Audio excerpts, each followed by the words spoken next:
शोक सभा में आए हम लोग? किसकी शोक सभा? I know. जब पता है तो बताता क्यों नहीं है? आधे घंटे से पूछ रहा हूँ किसकी शोक सभा में आए। नहीं, कौन मर कौन गया? I don't know.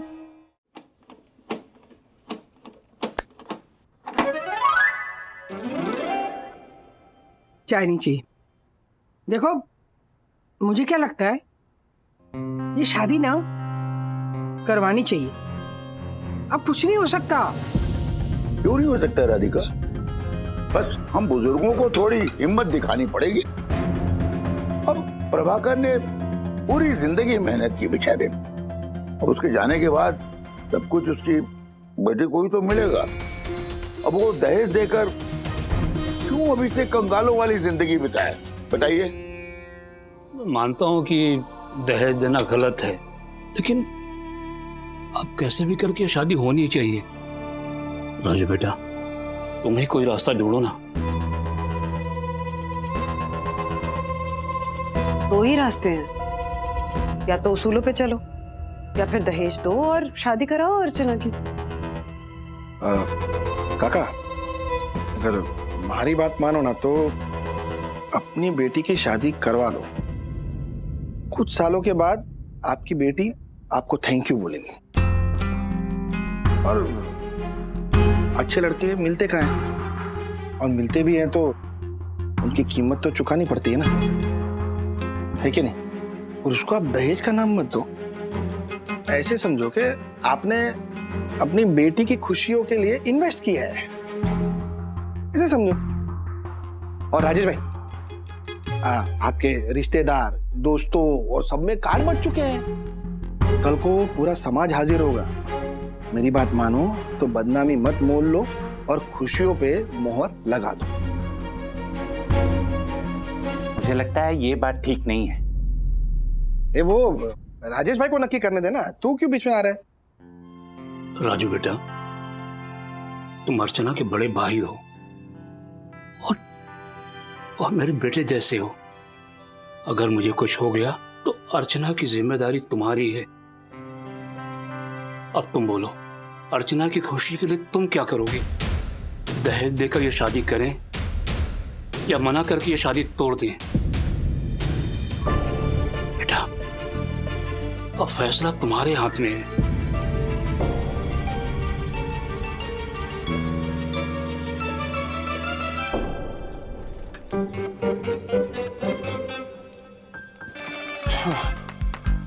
हर्षित, हो गया सारा काम? नहीं मतलब वो दहेज का इंतजाम हो गया?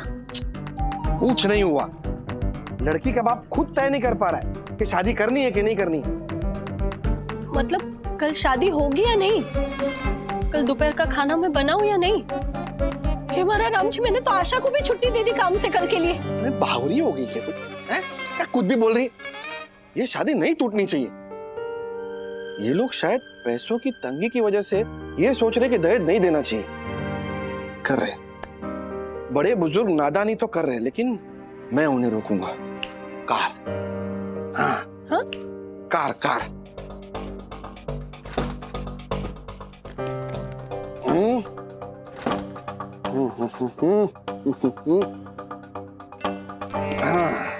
कम से कम एक नई कार का बंदोबस्त मैं कर देता हूं। क्या है कि नई गाड़ी देखकर लड़के वाले खुश हो जाएंगे और शादी में राजेश भाई के परिवार की इज्जत भी रह जाएगी।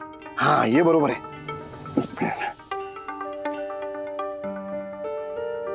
रुपेश, देख, तेरा शोरूम बंद हो चुका है, हमारे को पता है, लेकिन कल सुबह पेटी पैक चमचमाती कार तू मेरी सोसाइटी में भेज सकता है क्या?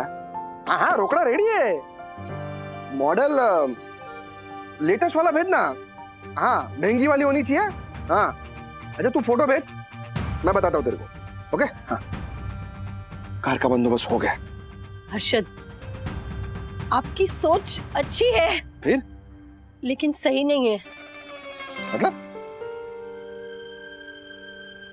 मुझे ना बचपन से सारे फलों में संतरे और मौसमी सबसे ज्यादा पसंद है, जानते हैं ना?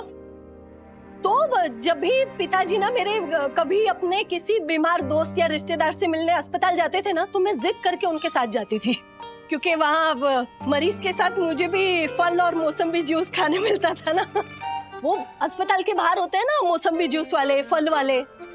लेकिन मैंने एक बात ना हमेशा देखी कि मेरे पिताजी हमेशा ये मौसम्बी या संतरा या फ्रूट लेने के वक्त ना वो सामने वाले फ्रूट वाले के साथ मोल भाव करते थे।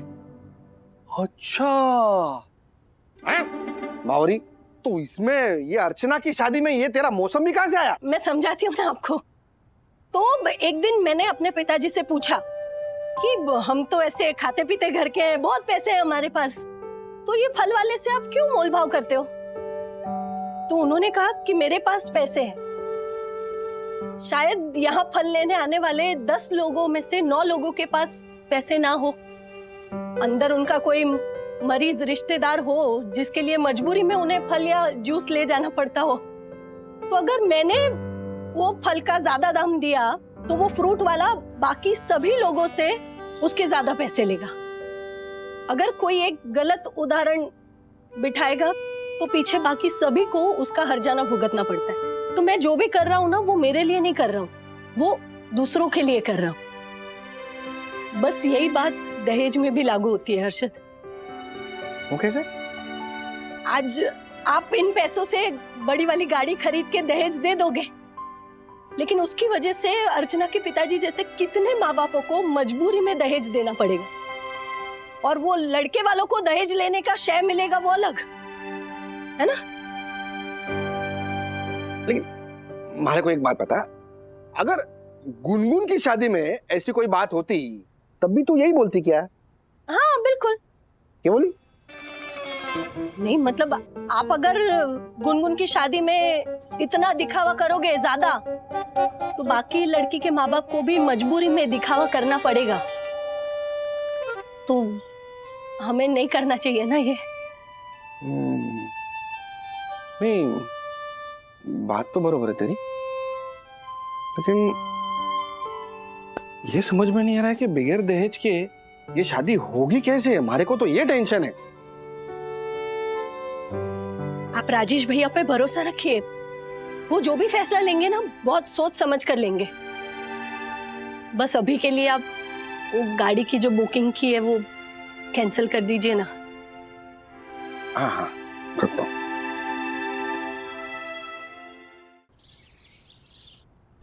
बाबा, अपनी बेटी की शादी से भी बड़ी जिम्मेदारी मैंने ली है। किसी और की बेटी की शादी करवानी है। मेरे हाथों से कोई गलती ना हो। अरे काका, अब चिंता मत कीजिए, सब ठीक होगा। आज बेटी की शादी है और हम लोग समधी जी को दहेज देने से मना करने वाले हैं, वो भी ऐसे सरफिरे आदमी को। राजू, ये सोच के बहुत डर लग रहा है कि आज शादी के मंडप में पता नहीं क्या होने वाला है। डैडी, प्रभा, दादा दादी रेडी है, सबको नीचे बुला रहे हैं। समधी जी,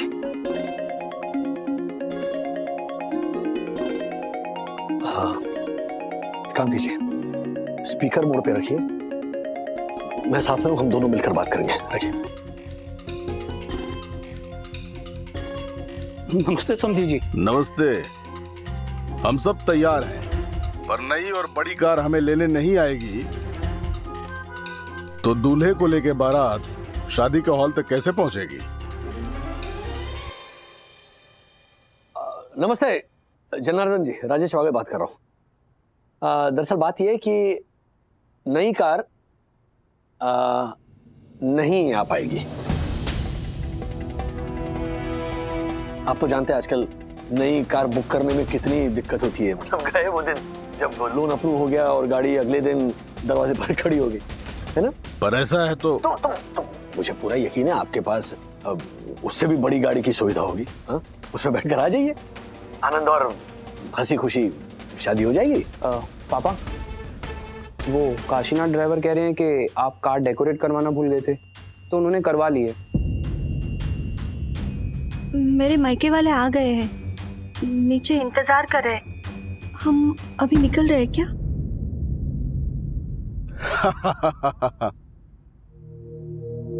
आप बिल्कुल ठीक समझ रहे हैं। हमारे पास एक से बढ़कर के एक गाड़ियां हैं। आप स्वागत के लिए तैयार रहना और ये देखना कि मेरा बेटा कैसे अपनी बारात को लेकर के आता है। और हाँ, कार बुकिंग की रसीद तैयार रखना, क्योंकि गाड़ी नहीं मिली तो रसीद आज के आज ही चाहिए। ओके? जब कोई कार नहीं बुक की है, अब क्या होगा? जो होगा अच्छा ही होगा। आइए। डैडी, सच में अगर कुछ तमाशा हो गया और शादी नहीं हुई तो? बिना दहेज के आज अर्चना की शादी होगी कि नहीं ये तो मुझे मालूम नहीं है, लेकिन दहेज देकर अगर अर्चना की शादी हुई तो वो जिंदगी भर खुश नहीं रहेगी, ये मुझे मालूम है।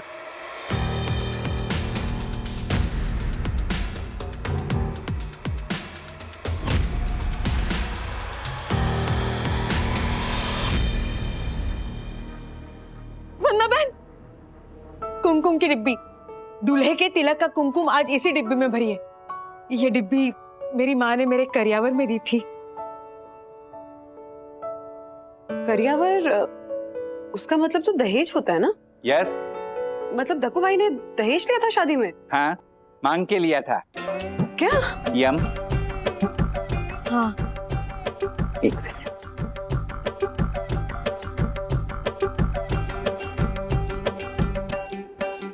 ये एक ही चीज है जो दक्कू ने मांग कर ली थी, कविता। ये कविता मेरे पिताजी ने मेरे शादी में गाई थी।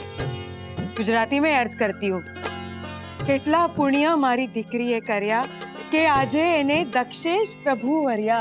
आपके पिताजी ने दक्कू भाई को प्रभु कह के बुलाया? प्रभु मतलब परमेश्वर, पति परमेश्वर। एक्चुअली वंदना बहन, हमारे यहाँ पे माँ पिताजी दूल्हे के घर जाके देखते हैं उसके घर क्या क्या है, अपनी बेटी को किस चीज की जरूरत पड़ सकती है, वही चीजें वो शादी में देते हैं। और उसे दहेज नहीं कहते, बल्कि अपनी मर्जी से दिया हुआ करियावर कहते हैं। एक्चुअली शादी से पहले दक्कू के घर का पंखा कुड़कुड़ कर रहा था, तो उन्होंने करियावर में पंखा ही दे दिया। पर दक्कू की बुआ बहुत नाराज थी। ये पंखा क्यों दिया, एसी देना चाहिए था। पर मेरे माँ बापूजी को तकलीफ ना हो इसलिए दक्कू ने कोई भी चीज लेने से इनकार कर दिया। बस ये कुमकुम की डिब्बी और पहने हुए कपड़ों में मेरी विदाई हुई। तभी मेरे पिताजी ने ये कविता सुनाई। बस दक्कू ने ये कविता उनसे मांग ली और हमारे घर में फ्रेम करके रख दी है। सच में दक्कू भाई, आज तो मेरा मन कर रहा है कि मैं आपको प्रणाम करूं। No no no no no, वन्ना भाभी प्लीज, आप ये बोल के मुझे शर्मिंदा मत कीजिए प्लीज। अर्चना का मैसेज आया है। विवेक की बारात शादी के वेन्यू पे आने के लिए तैयार है, पर क्या वन्ना भाभी? पर वेन्यू पे आने के बाद भी पता नहीं कि बारात मंडप तक पहुंचेगी या नहीं। विवेक कुछ करना चाहता है। हे साईं बाबा, बस विवेक की मदद करना।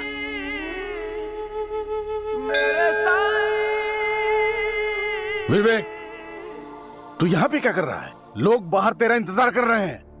तेरी सारी इच्छा तो शादी के मंडप में पूरी होगी ना? मैं इनसे पूछ रहा हूँ कि मुझे आदमी क्यों बनाया, औरत क्यों नहीं? क्या बकवास कर रहा है? तेरा दिमाग तो नहीं खराब हो गया है? मैंने कोई बड़े पुण्य का काम किया होगा जो तू आदमी पैदा हुआ है। पर अगर पापा मैं आदमी नहीं औरत होता और आज मेरी शादी होती तो मेरे पिता के रूप में आप कितने अलग होते? मतलब अगर आज आपके बेटे की नहीं बेटी की शादी होती तो शायद आप भी बहुत टेंशन में होते। आप भी लोगों के आगे हाथ जोड़कर उनकी हाँ में हाँ मिला रहे होते। आप भी डरे रहते कि कहीं कोई बुरा ना मान जाए, जिससे कि आपकी बेटी को जिंदगी भर सुनना पड़ेगा और भी बहुत कुछ। ऐसा मैं क्यों सोचूं? भगवान ने जिसको बेटी दी है वो सोचेगा, जैसा कि तेरा होने वाला ससुर। एक पल के लिए सोचिए, सिर्फ एक पल के लिए पापा, फिर आपको भी लगेगा कि हमें उस आदमी की मदद करनी चाहिए और उसे और तकलीफ नहीं देनी चाहिए। तुझे किसने कहा कि मैंने उनको तकलीफ दी है?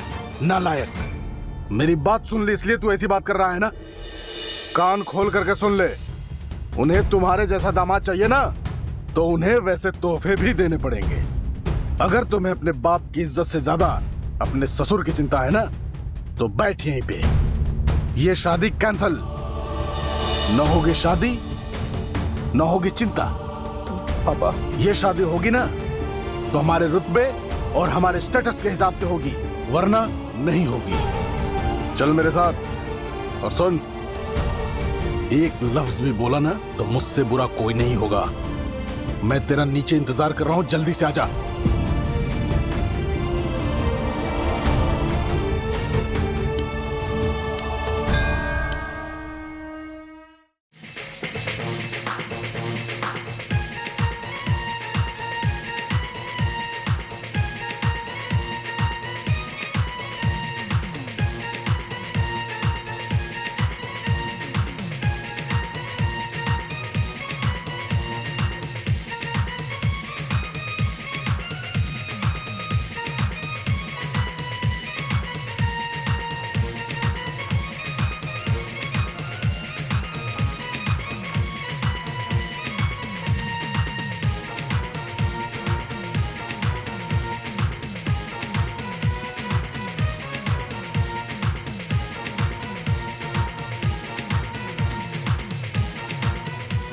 जनार्दन जी, बारात का जोश देखकर हम सब खुश हुए। हमें भी स्वागत करने का मौका दीजिए। अंदर ठीक है, ठीक है, ठीक है, ठीक है। अरे नाचो रे नाचो। वो कार बुकिंग की रसीद कहाँ है?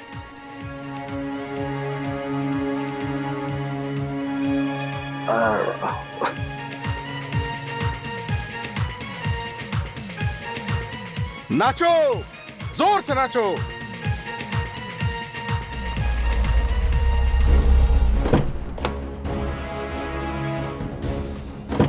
राजेश भाई, कामत साहब। आइए आइए आइए आइए आइए आइए। अरे राजेश, आइए आइए आइए। नमस्ते जी, नमस्ते नमस्ते। कैसे हो बेटा? मैं बिल्कुल बढ़िया। अरे भाई, श्रीनिवास भाव नहीं दिखाई दे रहे, कहाँ हैं? अंदर बैठे मंडप में, मुलाकात करवाता हूँ।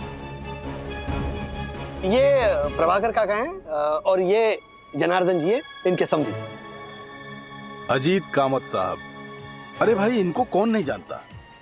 ये तो अपने आप में बहुत बड़ी हस्ती हैं और हमारे समाज के प्रमुख भी हैं। कामत साहब, आप हमारे बेटे की शादी में आए, मुझे तो विश्वास ही नहीं हो रहा है। पापा के बहुत गहरे दोस्त हैं ये। बहुत खुशी हुई, बहुत खुशी हुई। ओ हाँ काका। ओ राजेश, हाँ। अरे पंडित जी बोल रहे हैं मुहूर्त निकला जा रहा है, ज्यादा देर करना ठीक नहीं है। फटाफट बारात का स्वागत कीजिए, अंदर लेके आइए। चलिए, मैं अंदर जाता हूँ।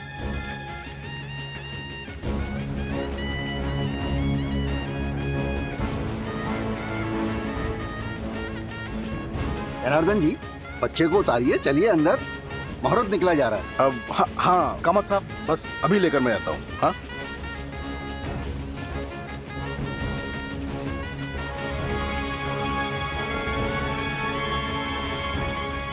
बंद करो, बंद करो, बंद करो अभी सब गाना बजाना। आओ विवेक, चलो।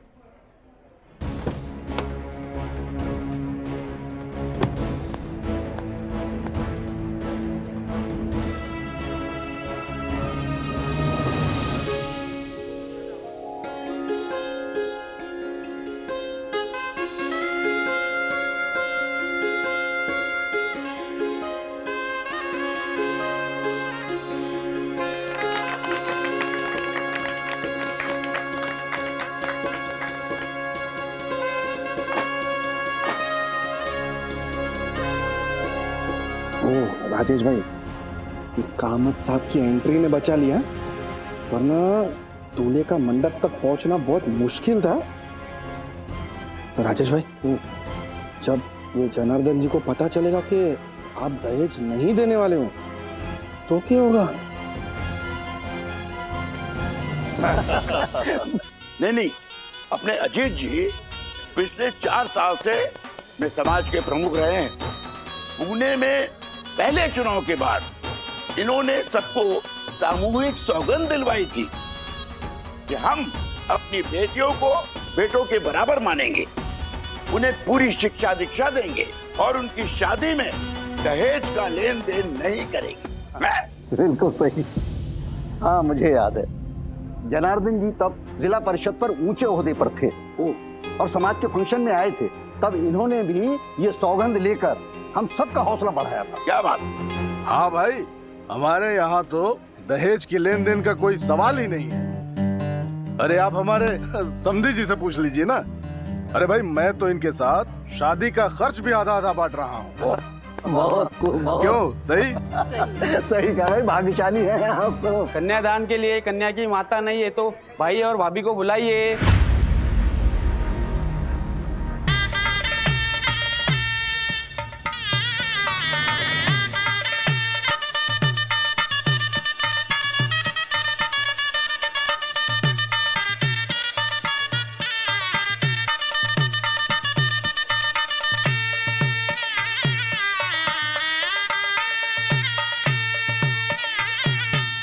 सुनिए जी,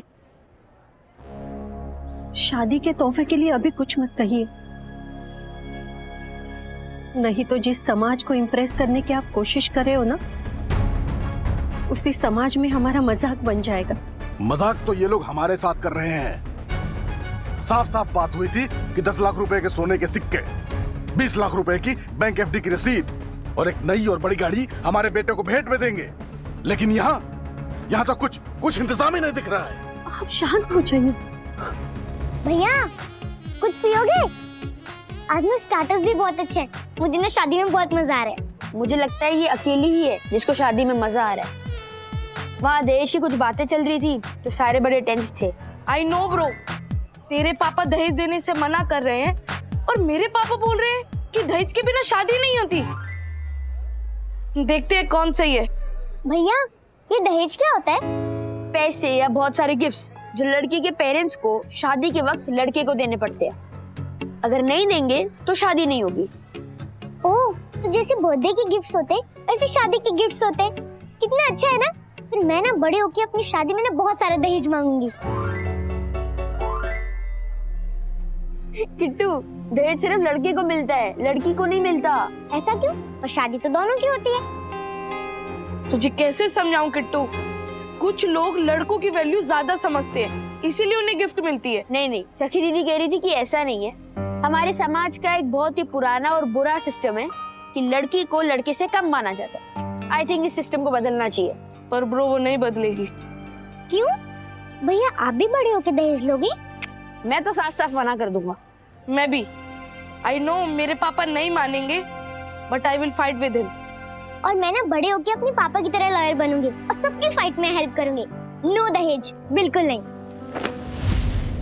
समधी जी, कन्यादान हो चुका है, थोड़ी देर में फेरे भी हो जाएंगे। अब ये बताओ कि मेरे बेटे को तोहफे में क्या दे रहे हो?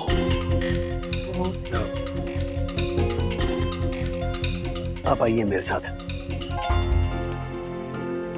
आइए तो सही, आइए।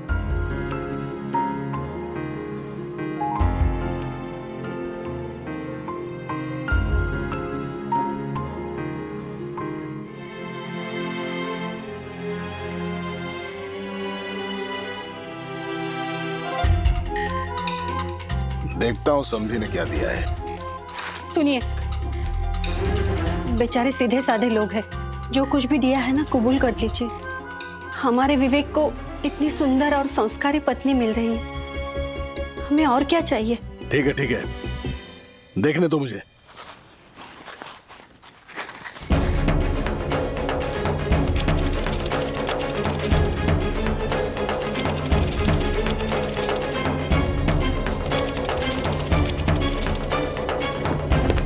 क्या मजाक है ये? मैंने 20 रुपए के सिक्के मांगे थे क्या मांगा था मैंने उनसे? ये कागज के जैसा रोल है कुछ। हाँ। ये शायद मैंने बैंक एफडी की रसीद मांगी थी, वो है।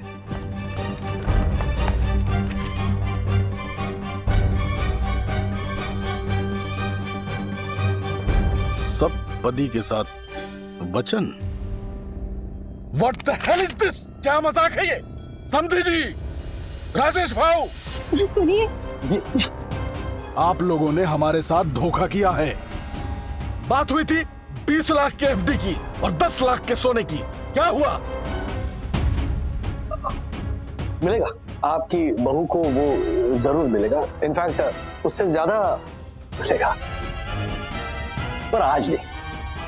अर्चना मेरे काका की इकलौती बेटी है, इनके पश्चात इनकी सारी जायदाद अर्चना को ही मिलेगी। पर आज शादी में हमारी तरफ से अर्चना को सिर्फ प्यार और आशीर्वाद ही मिलेगा। शगुन में ये 1001 और सप्तपदी की ये 7 वचन जो विवेक और अर्चना को जिंदगी भर जोड़े रखेंगे। अबे हट, तुझे क्या लगता है कि आधी शादी हो गई तो मैं मान जाऊंगा? अगर तुम लोग अपनी बात से मुकर सकते हो ना, तो देखना मैं क्या कर सकता हूं। सुनिए, आप क्या करने जा रहे हो? मैं इनको दिखाता हूं कि मेरे स्टेटस के हिसाब से अगर तोहफा नहीं दिया गया तो मैं क्या कर सकता हूं। समझी जी, राजू। जनार्दन जी, आप बात तोहफे की कर रहे हैं, पर मुझे लगता है ये दहेज का दूसरा नाम है और हमारा समाज दहेज के सख्त खिलाफ है।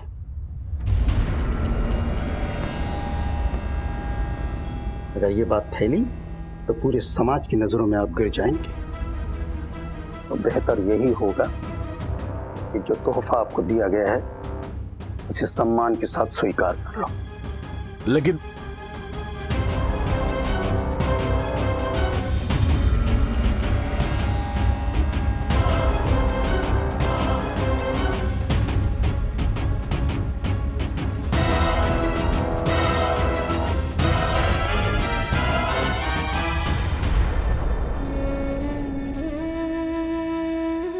भाभी, मेरे पापा इतना टेंशन बर्दाश्त नहीं कर पाएंगे। अगर सच में उन्हें हार्ट अटैक आ गया तो इससे तो बेहतर होता कि हम शादी के लिए मना ही कर देते। देख अर्चना, सच कहूं टेंशन तो मुझे भी हो रही है, लेकिन आज हमें दहेज के खिलाफ आवाज उठानी ही है। तुम्हारा फैसला है ना? हाँ, तो तुम्हें हिम्मत रखनी होगी। इनफैक्ट हम सबको भी हिम्मत देनी होगी। हाँ? पीछे नहीं हट सकते, इसलिए इतना सोचो मत। फेरों का वक्त हो रहा है। Okay, relax. ओम पवित्र पवित्राण सर्वसांग पुंडरीकाक्ष शुचि। मैं ये शादी नहीं होने दूंगा।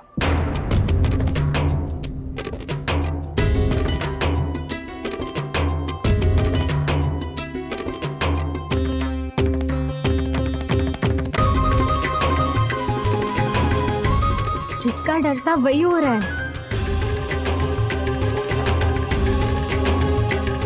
तुम ये शादी करोगे ना?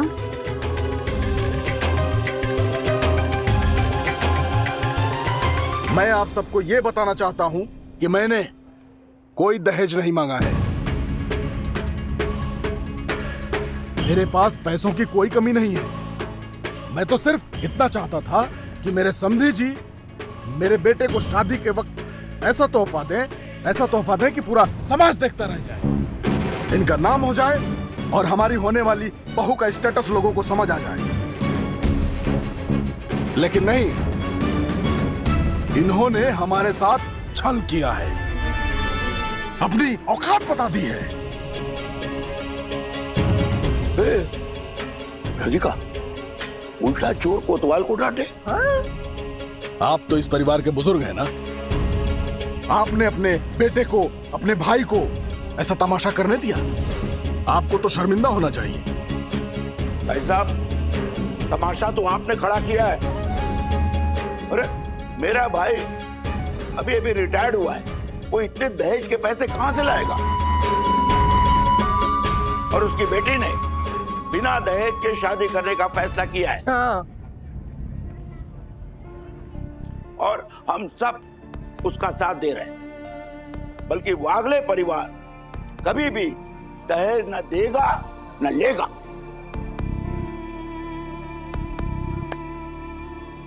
जब शादी टूटेगी ना, तब आपको समझ आएगा कि ये सब फालतू के आदर्श हैं। मेरा बेटा एक होनहार लड़का है। आपको मेरे बेटे जैसा होनहार लड़का आपकी बेटी के लिए नहीं मिलेगा। मुझे मेरे बेटे की मार्केट वैल्यू पता है। चल मेरे साथ। मुझे ऐसी धोखेबाज फैमिली के साथ रिश्ता नहीं रखना है।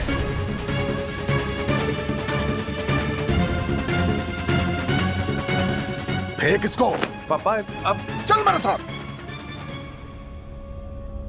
विवेक भैया, आधी शादी हो चुकी है, प्लीज ऐसे बीच में छोड़ के मत जाओ, प्लीज। प्लीज पापा, आप शांत हो जाइए, ठंडे दिमाग से सोचिए एक बार। तू अपना दिमाग चलाना बंद कर, समझा? और चल मेरे साथ। तुझे पाल पोस करके बड़ा किया और जब वसूली करने का वक्त आया तो मैं घाटे का सौदा करूं? हरगिज नहीं। चल पापा प्लीज, मैं अर्चना से बहुत प्यार करता हूँ पापा, प्लीज। देखिए भाई साहब, ऐसा मत कीजिए। आप ना बहू के साथ ना बेटे को भी खो देंगे। आपको पता नहीं बेटा खोने का गम क्या होता है। मम्मी, एक मिनट।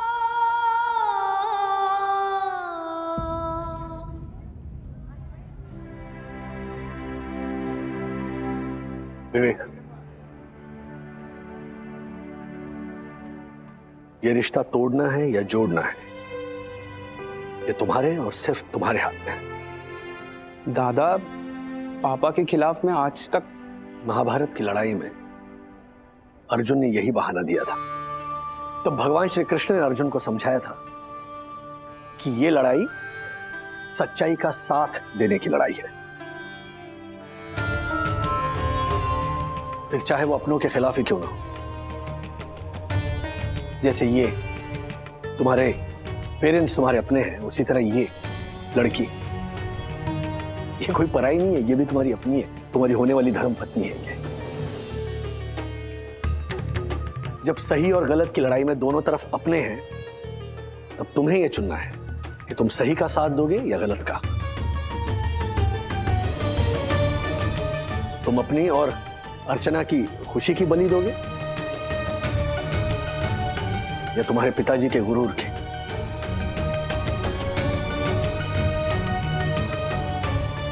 जिससे प्यार करते हो उसे शादी करने की हिम्मत रखते हो या नहीं। एक मिनट सुकन्या जी, प्लीज आप कुछ मत बोलिए। ये फैसला विवेक को ले दे दीजिए, क्योंकि आज अगर ये अर्चना के साथ खड़ा नहीं हो पाया तो जिंदगी भर उसका साथ नहीं निभा पाएगा। सो विवेक, निर्णय तुम्हारा है। इतना ही कहूंगा कि शादी लेन देन के बुनियाद पर नहीं टिकती, टिक ही नहीं सकती। ये तो दिल का मामला है ना? तो हमारी ओर से तुम्हें कोई प्रेशर नहीं। हमारी जो बेटी है वो इस सिचुएशन का सामना करेगी और हम सब उसका साथ देंगे। अब तुम्हें क्या करना है ये तुम्हारा डिसीजन है। क्या बकवास कर रहे हो आप? तो चल मेरे साथ, चल।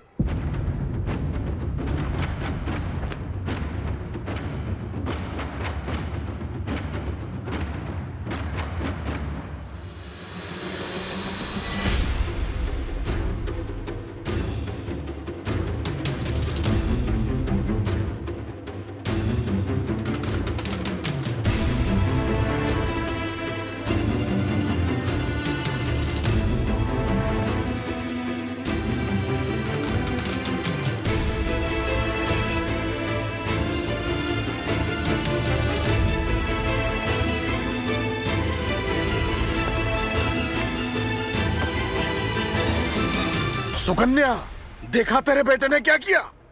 आज से ये हमारा बेटा नहीं है, समझ गई? चल मेरे साथ, चल। समझिए, रुक जाइए, रुक जाइए। हटिए, रास्ता छोड़िए। चलो मेरे साथ। मैं नहीं जाऊंगी।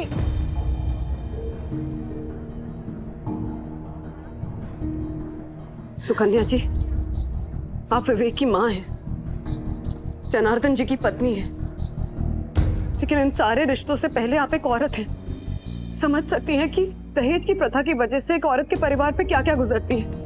प्लीज प्लीज आप ही इन्हें समझा सकती हैं, प्लीज।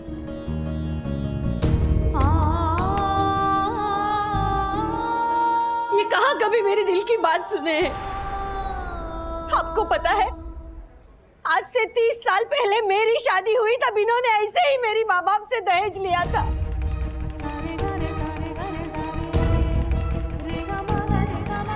चुप, बकवास कर रही, लोग सुन रहे हैं। वो ही बोल रही हूँ जो आज तक नहीं बोल पाई। मेरे माँ बाप सीधे साधे मिडिल क्लास लोग थे। आपकी हर जिद, हर डिमांड पूरी करते गए। मेरी शादी का मंडप सजाने में मेरे पिताजी की जिंदगी भर की कमाई लुट गई। मेरी विदाई के बाद हमारा घर खाली नहीं हुआ, कंगाल हो गया जैसे। मेरे छोटे भाई की कॉलेज की फीस भी नहीं भर पाए। बेचारे का इंजीनियर होने का सपना अधूरा रह गया। आज भी कोई मामूली सी नौकरी कर रहा है। बहन का घर बसाने की चाह में बेचारे का भविष्य ही बर्बाद हो गया। तब से लेकर आज तक उस बात के लिए आप कभी हमारा रिस्पेक्ट नहीं जीत पाए। आपको बहुत गुरूर है ना आपकी मर्द होने का। मर्द वो नहीं होता जो औरत के शरीर पर अपना हक जताए। मर्द तो वो होता है जो औरत का दिल जीतकर उसे अपना बनाए। आज मेरा बेटा असली मर्द बना है। मुझे गुरूर है उसकी मां होने का। भाई साहब,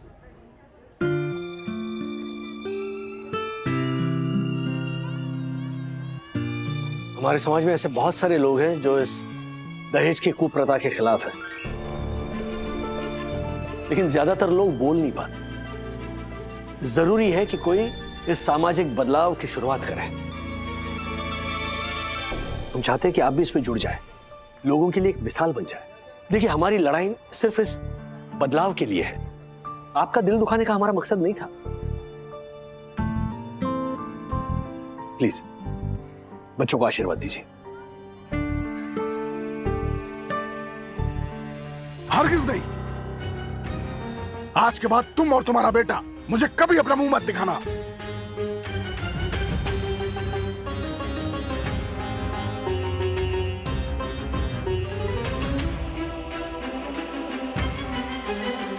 पंडित जी, शुरू कीजिए। ओम वक्रतुंड महाकाय सूर्यकोटि समप्रभ निर्विघ्नं कुरु मे देव सर्व कार्येषु सर्वदा।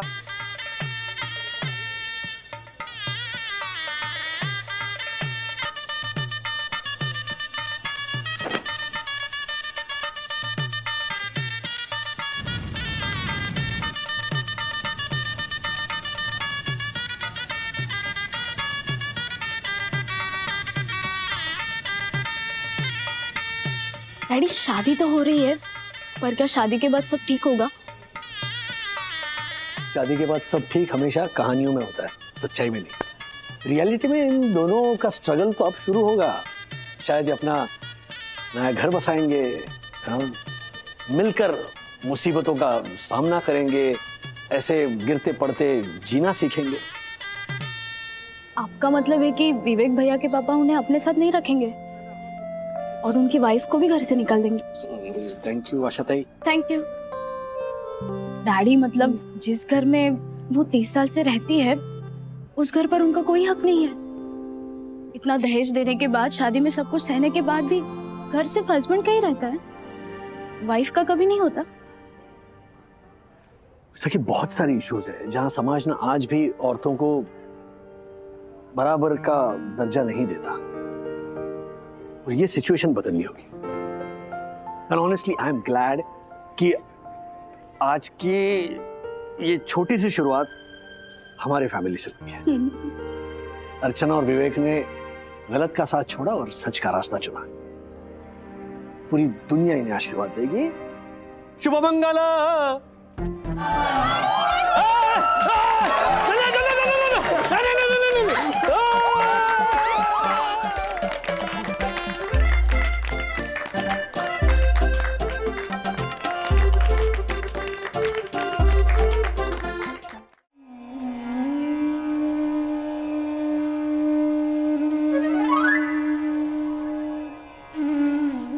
किसकी शोक सभा में आए हम लोग? किसकी शोक सभा? आई नो जब पता है तो बताता क्यों नहीं है? आधे घंटे से पूछ रहा हूँ किसकी शोक सभा में आए। नहीं कौन मर कौन गया? I don't know. तो दक्कू भाई ने अर्जेंटली फोन किया और कहा कि हम तीनों को शोक सभा में आना है। हाँ, और शोक सभा में रोने के बदले चाय पानी भी मिलेगा। क्या? क्या? रोने के बदले चाय पानी मिलेगा? ओ, शोक सभा के बाद समोसा शरबत ये सब मिलेगा ना। तो किसी की मैयत में भी मालपुआ खाएगा? चल कहेगा। राजेश भाई कोई फोन करता होगा। कैसी शोक सभा है? ना मरने वाले की तस्वीर है, ना आसपास कोई रिश्तेदार बैठा है। सच में समझ नहीं आ रहा ज्योति भाभी। यामिनी भाभी ने कहा था कि शोक सभा की शूटिंग है और उन्हें बहुत अच्छा रोल मिला है। यहाँ आकर उन्हें शोक जताना है और कोई शोक संदेश देना है। उनका मोराल बहुत डाउन था, इसलिए वो कॉन्फिडेंस बूस्टिंग के लिए हमारी जरूरत थी। यहाँ तो कैमरा ही कहीं नजर नहीं आ रहा। वही ना वही मैं तो 3-4 घर का भांडी कटके का काम छोड़कर आ गई हूँ। मेरे पास तो वीप और व्हाइट कलर का साड़ी भी नहीं था। वो कुसुम से मांग कर अच्छा खासा तैयार होकर आ गई। यहाँ शोक सभा का शूटिंग देखने को मिलेगा करके, लेकिन यहाँ तो यामिनी भाभी गायब है। नहीं आशा,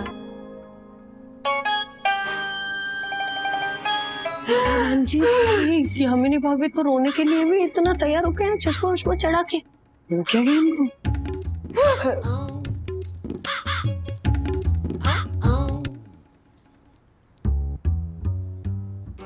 यामिनी भाभी, आपने तो कहा था कि शोक सभा की शूटिंग है, पर ये तो सचमुच की शोक सभा लग रही है। रील और रियल के रियलिटी से ही तो परफॉर्मेंस में जान आती है।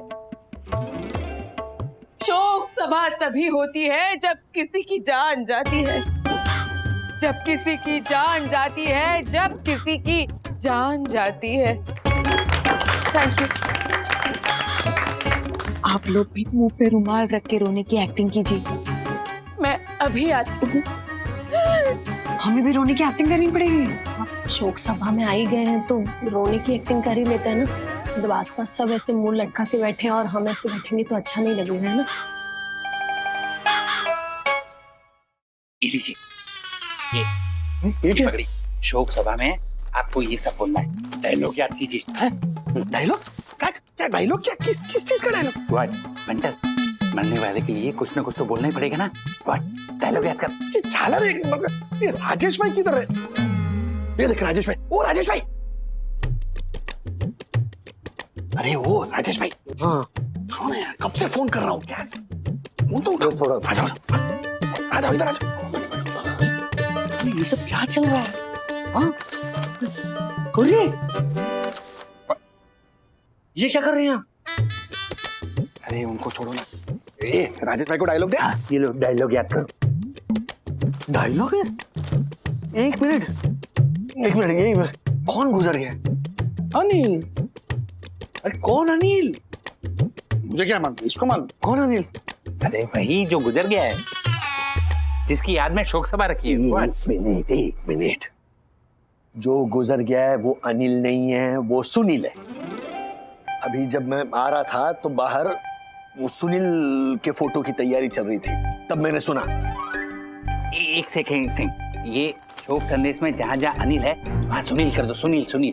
अरे लेकिन ये सुनील कौन है राजेश भाई? अरे मैं अनिल कौन है वो नहीं जानता हूँ। सुनील कौन है? अरे वही जो गुजर गया है, जिसकी याद में शोक सभा है। एक मिनट। यामिनी भाभी कहाँ है? ये वाह, क्या हो गया? ये गॉगल पहन के क्यों घूम रही? ओ यामिनी भाभी, इधर। यम। अरे एक मिनट, आपकी ये पप्पी अपने पास रखिए। ये किसकी शोक सभा है? कौन गुजर गया है? सुनील कौन है? मुझे भी नहीं पता।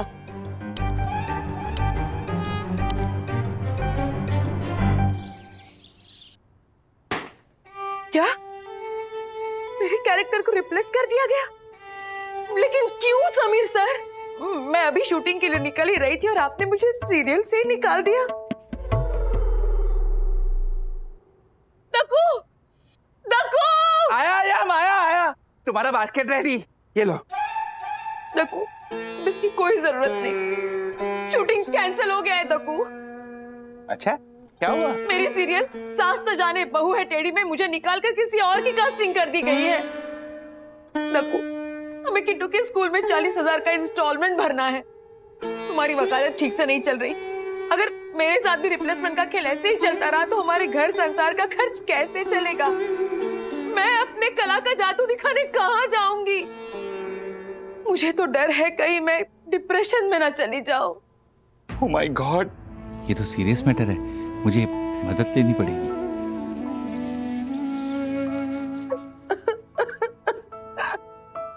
यामिनी भाभी, एक रोल नहीं मिलने से जिंदगी खत्म थोड़ी ना हो जाती। प्लीज प्लीज आप हिम्मत रखिए, प्लीज। हिम्मत टूट जाती है वंदना बहन जब हाथ से काम और पैसे दोनों छूट जाते हैं। दक्कू भाई, यामिनी भाभी, एक्चुअली हम कुछ समय से सोच रहे थे कि अगर आप लोगों को पैसे की बहुत जरूरत है तो हम कुछ हेल्प कर सकते हैं। मुझे आप दोनों से पैसों की नहीं बल्कि हौसले और हिम्मत की जरूरत है। सास न जाने बहू है टेढ़ी में टेढ़ी बहू का कैरेक्टर मैं करने वाली थी, पर अफसोस बढ़िया प्लॉट वाला ये रोल मेरे हाथ से निकल गया।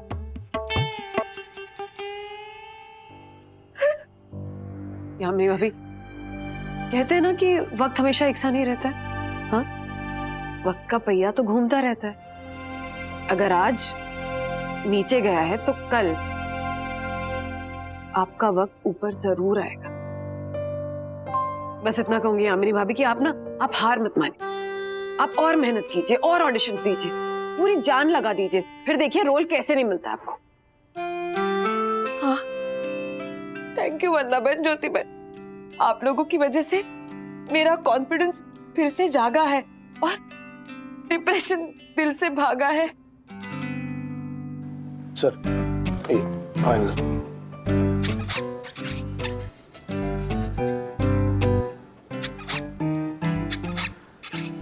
तो भाई रुको जरा। Good, very good, thank you sir, thank you.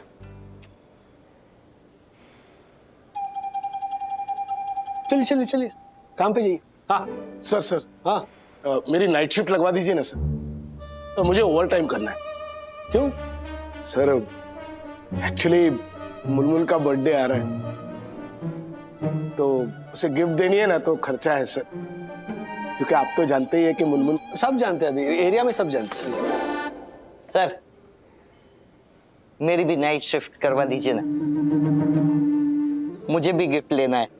किसके लिए गिफ्ट लेना है?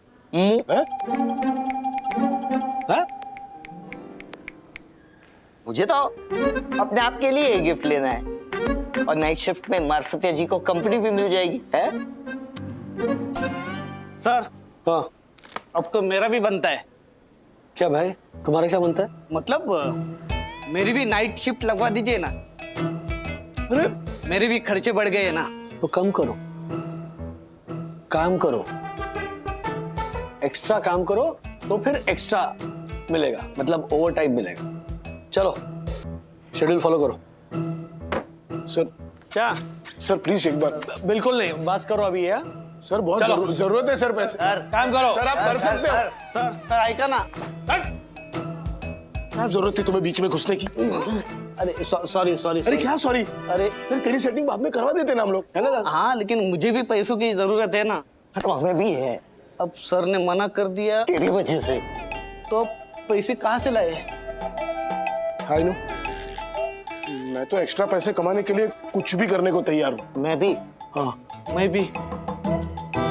अरे मयूर सर, आप काम तो बोलिए, मैं कोई भी रोल करने के लिए तैयार हूँ। यामिनी जी, एक शौक सभा में मेन रोल प्ले करना है और मरने वाले के लिए शोक संदेश बोलना है। आप देखिए मयूर सर, ये रोल में कितनी शिद्दत से करती हूँ। Very good. आपको इस 1 घंटे की शोक सभा के काम के लिए ना 50,000 रुपए मिल सकते हैं। 50,000? हाँ, लेकिन एक शर्त है। हाँ। आपको अपने साथ ना कुछ रियल फैमिलीज को अरेंज करके लाना होगा। देखिए, अगर आपसे ये काम हो सकता है तो मैं अभी आपके अकाउंट में ना 50,000 रुपए डलवाता हूँ, नहीं तो फिर मुझे किसी दूसरे आर्टिस्ट को ढूंढना पड़ेगा। अरे नहीं नहीं नहीं मयूर सर, मैं बिल्कुल रेडी हूँ और मैं रियल फैमिली भी अरेंज कर लूंगी। हाँ, मगर किसी को पता नहीं चलना चाहिए कि ये अरेंज की हुई शोक सभा है। सभी को बोलना कि नॉर्मल फैमिली की शोक सभा है। और हाँ, सभी गेस्ट को रोकर थोड़ा शोक संदेश भी देना होगा। अरे आप टेंशन मत लीजिए मयूर सर, मेरे पति बहुत अच्छे लेखक है, वो मुझे सारे शोक संदेश लिख के देंगे। Very good. मैं अभी आपको शोक संदेश की पूरी डिटेल भेज देता हूँ और आपके अकाउंट में ना 50,000 रुपए भी डलवा देता हूँ। Thank you. तकू, तकू, तकू! क्या हुआ यंग? क्या हुआ? फिर से कोई रोल आ गया? गया नहीं, आया। दकू, मुझे शोक सभा में जाकर रोने का और शोक संदेश देने का रोल मिल गया है। Really? Oh my God! 1 घंटे का रोल निभाने के लिए मुझे पूरे 50,000 रुपए मिलने वाले हैं। Really? Oh my God! यानी किट्टू के स्कूल का फीस का प्रबंध हो गया। वाओ! यानी परम पूज्य वन्ना भाभी की भविष्यवाणी सच हुई। दकू, अकाउंट में 50,000 रुपए क्रेडिट भी हो गए। मैं अभी किट्टू के स्कूल की फीस का इंस्टॉलमेंट भर देती हूँ। डन? अच्छा दकू, और एक बात, ये शोक सभा के शोक संदेश तुम्हें ही लिखने हैं, तो मैं तुम्हें मयूर सर का नंबर देती हूँ। शोक सभा के सारी डिटेल्स ले लो। यस। और उन्हें शोक सभा के लिए कुछ रियल फैमिलीज चाहिए, तो मैं गुजराती थिएटर आर्टिस्ट को फोन करती हूँ। ठीक है? ओके। मयूर। हाँ, हेलो।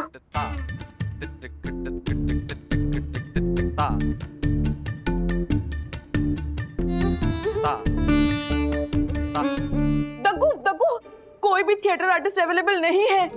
और शाम के 7 बजे से पहले हमने कोई अरेंजमेंट नहीं की तो ये असाइनमेंट हाथ से चला जाएगा और पैसे भी मयूर सर को वापस करने पड़ेंगे। और मैंने किट्टू के स्कूल का इंस्टॉलमेंट भी भर दिया। माय गॉड, क्या करें क्या करें? यम, हाँ? क्यों ना हम हमारे सोयू दर्शन हाइट सोसाइटी की फैमिली को लेकर चले? यस, 1 ही घंटे की तो बात है यम। Good idea दकू। पर दकू, किसी को बताना नहीं है कि ये शोक सभा अरेंज्ड है। यम, हम उन्हें उतना ही बताएंगे जितना उन्हें बताना है।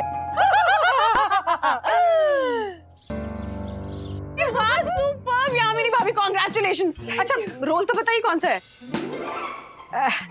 शोक सभा में शोक संदेश देना है और थोड़ा बहुत रोना भी है। बहुत अच्छा रोल है वन्ना बहन, एक्टर के लिए बहुत ही उम्दा और चैलेंजिंग रोल है। भाई भाई भाई भाई, यस पर सुपर है।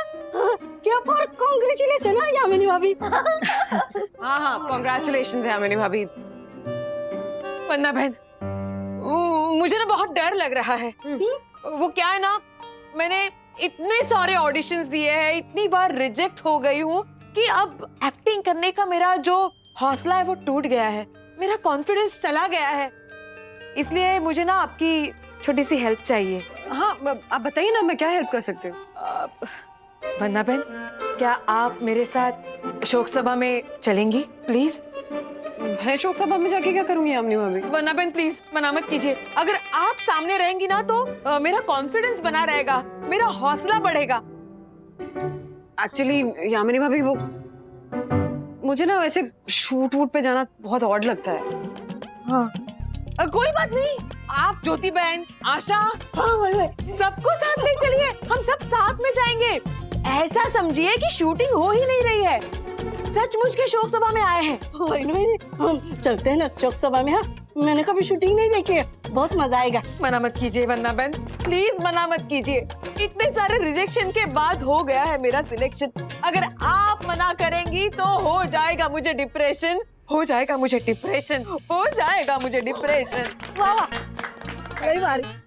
प्लीज आप बिल्कुल डिप्रेशन में मत जाइएगा, मैं चलूंगी आपके साथ। इनफैक्ट ज्योति भाभी को भी साथ लेकर चलूंगी। हाँ, आशा को भी साथ लेकर चलूंगी। ओके, तय रहा। 7 बजे शोक सभा है, आप लोग 6:30 बजे ही रेडी रहिए।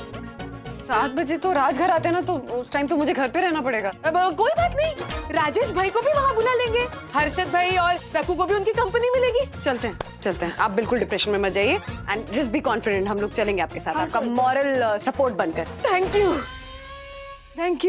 यू। शोक सभा? किसकी शोक सभा दक्कू भाई? मिस्टर आई नो मार्फतिया, मैं तुम्हें शोक सभा में आने के लिए पूरे 1000 रुपए दे रहा हूँ। इसका मतलब ये नहीं कि तुम 1000 सवाल पूछोगे। What? I know I am sorry Dakku भाई, मैं शोक सभा में आने के लिए तैयार हूँ। Very good. साथ में आते हुए चंदू और दसानी को भी लेके आना। हाँ, उनको भी साथ में लेकर आऊंगा। मार्फतिया, तुम्हें शोक सभा में आने के लिए 1000 रुपए मिलेंगे, लेकिन एक शर्त पर। क्या? तुम्हें पैसे मिल रहे हैं, ये बात तुम किसी को नहीं बताओगे। मतलब चंदू और दासानी को भी नहीं?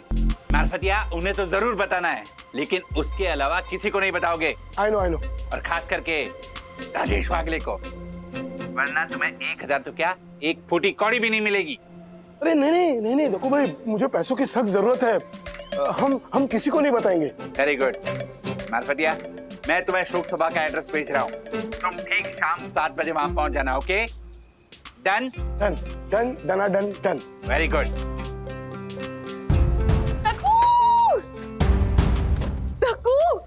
दक्कू, मैंने वंदना बहन को मना लिया है शोक सभा में आने के लिए। वो आशा, हर्षद भाई, ज्योति बहन सबको लेके आएंगी। वेरी गुड यम। मैंने भी चंदू, मार्फतिया, दसानी को 1000 रुपए में शोक सभा में आने के लिए मना लिया है, और पैसे की बात गुप्त रखने के लिए भी उन्हें बोल दिया है। पर दक्कू, मैंने तो वंदना बहन से शोक सभा के बारे में सिर्फ आधा ही सच कहा है। अगर उन्हें पूरा सच पता चल गया तो, कि शोक सभा में जाने के लिए हमें पैसे मिल रहे हैं, तो क्या होगा दक्कू? यम, हम एक काम करते हैं, हम परम पूज्य वन्ना भाभी और बाकी सब के लिए एक सरप्राइज रिटर्न गिफ्ट लेते हैं।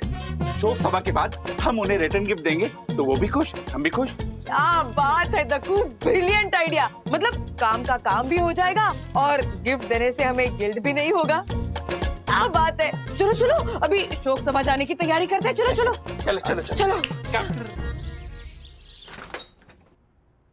वंदू रानी, घर में कोई है कि नहीं? हाँ हाय डैडी। क्या घर में इतनी शांति क्यों है? हाँ, मम्मा शोक सभा में गई है। शोक सभा में? हाँ, सब गए हैं। Jyoti aunty, Yamini aunty, Harshad uncle, Dakku uncle, Asha ताई, सब गए हैं। मम्मा ने आपको तुरंत चेंज करके शोक सभा में पहुंचने के लिए कहा है। सभी शोक सभा में गए? मतलब कोई करीबी गुजर? कौन गया पता नहीं, लेकिन सब गए। हाँ? अरे मतलब कौन गुजर गया?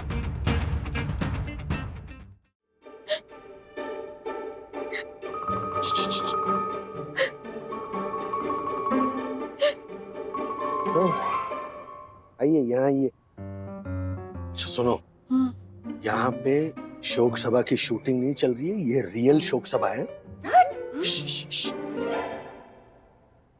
मैं इसीलिए पता करने बाहर गया था। इस हॉल का जो मैनेजर है ना, वो मेरा दोस्त निकला। मयूर नाम का कोई और एक बंदा खड़ा था बाहर। हाँ, मेरी उससे ही बात हुई थी। हाँ, तो उस मयूर ने कहा है कि यहाँ पर जितने भी दोस्त और रिश्तेदार हैं ना, वो असली नहीं है। उन्हें पैसे देकर यहाँ पर बुलाया गया है। अच्छा, इसीलिए ये चंदू इसे पैसे का इशारा कर रहा था। मतलब यामिनी भाभी को हमें शोक सभा में लाने के पैसे मिले? यामिनी भाभी? नहीं, एक मिनट। इसमें यामिनी भाभी की कोई गलती नहीं है, उन्हें भी पूरा सच मालूम नहीं है। हाँ। तो फिर पूरा सच है क्या? और कोई पैसे देके शोक सभा क्यों रखेगा? एक मिनट, वो जो मयूर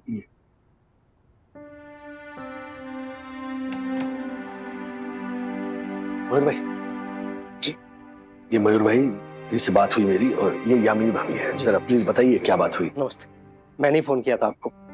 वो दरअसल मैं एक कास्टिंग डायरेक्टर हूँ। कुछ दिन पहले मैं हॉस्पिटल में गया था अपने एक दोस्त को देखने के लिए। वहीं पे बगल में सुनील जी भी आखिरी सांसें ले रहे थे।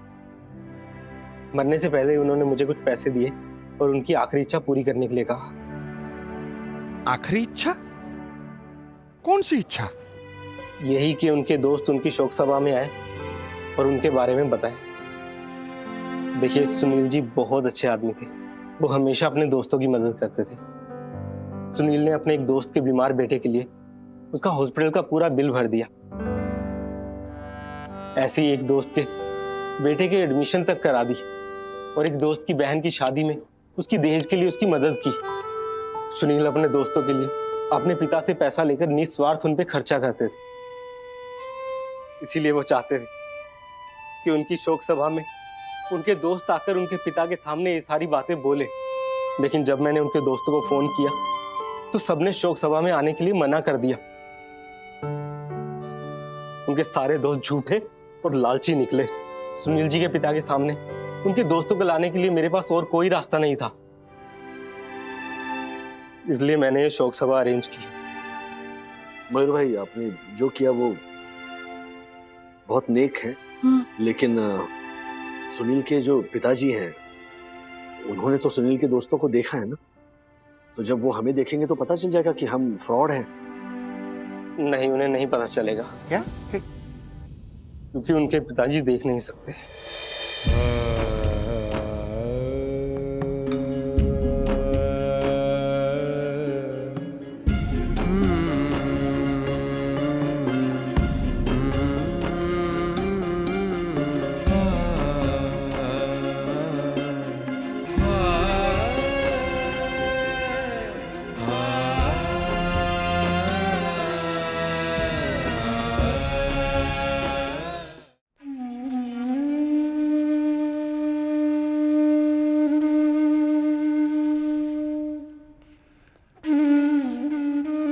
अंकल, हम सब सुनील के गहरे दोस्त हैं। सुनील बहुत ही नेक, दिलदार और अच्छा इंसान। आप ख्याल रखिए अपना।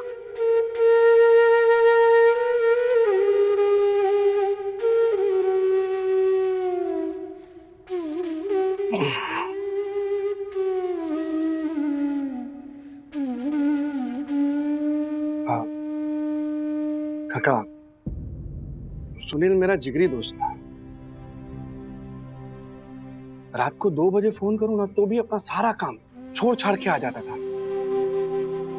काका, मेरे बहन की शादी का सारा खर्चा सुनील ने किया।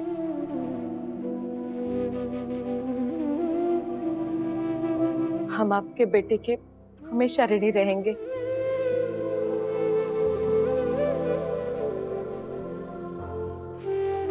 काका, कि बेटे सुनील ने मेरी बेटी के स्कूल की फीस भरी थी। Oh my God, oh my God. Uncle, Sunil ने मुझे घर खरीदने में पैसों की मदद की थी, आपको तो पता है। काका, मैं आशा, सुनील जी ने मेरे को बहन माना था। बहुत अच्छे थे सुनील जी। मेरे को 2-3 बार पैसे की मदद की थी उन्होंने। भगवान उनकी आत्मा को शांति दे। अंकल, ये सुनील है ना, जब भी मिलता था ना मुझे भरपेट मस्त खाना खिलाता था। सुनील के सारे दोस्त उसके आखिरी वक्त में उसके साथ तो थे ना? हाँ अंकल, उनके सारे दोस्त तो सभी साथ में थे। ऐसा वक्त आ गया, रोने के लिए आजकल भाड़े पे लोग आने लगे। क्षमा क्षमा वन्ना भाभी, मैंने और यम ने ये बात आप लोगों से छुपाई। मैं आपकी दोस्ती के लायक नहीं हूँ। वो है ही नालायक, बट छलर कहेगा। अगर सच सच बता दिया होता तो हम लोग आने से मना थोड़ी करते। दोनों हाथ से कान पकड़, दोनों कान पकड़। तो ये पकड़। क्षमा क्षमा। लगता है सुनील का हम सब पर पिछले जन्म का कोई कर्ज रहा होगा, जो चुकाने हम सब यहाँ इकट्ठा हुए हैं।